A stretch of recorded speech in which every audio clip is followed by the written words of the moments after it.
I'm a 7 on the Enneagram.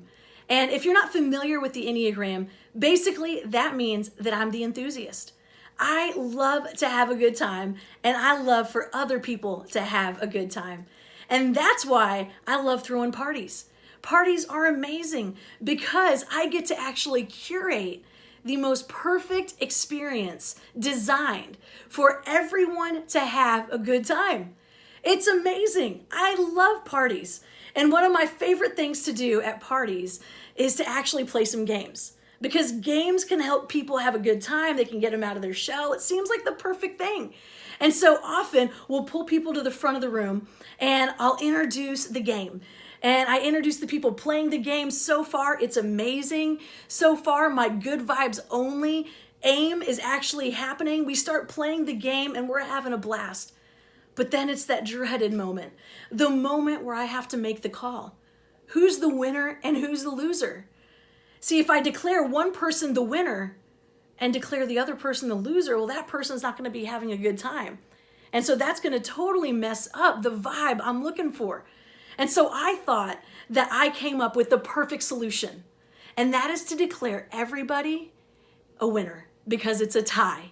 And when I declare it a tie, I thought everyone was going to be like, this is amazing. Good vibes only is happening. But instead, the opposite happened. Everyone was mad because I didn't declare who the winner was.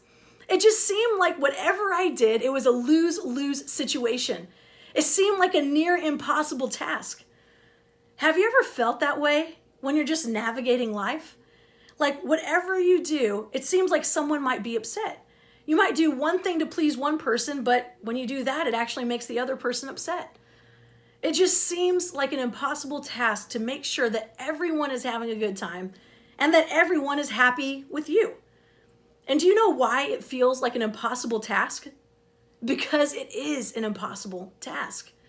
The truth is, Proverbs 29:25 says this: fearing people is a dangerous trap, but trusting the Lord means safety.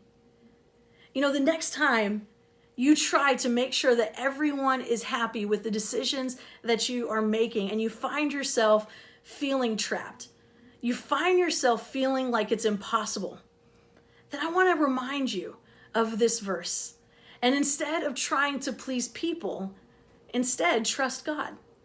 And when we trust God and we try to please Him and we try to do His will, then we're going to live in a state of peace even when the people around us are not happy with every decision we make.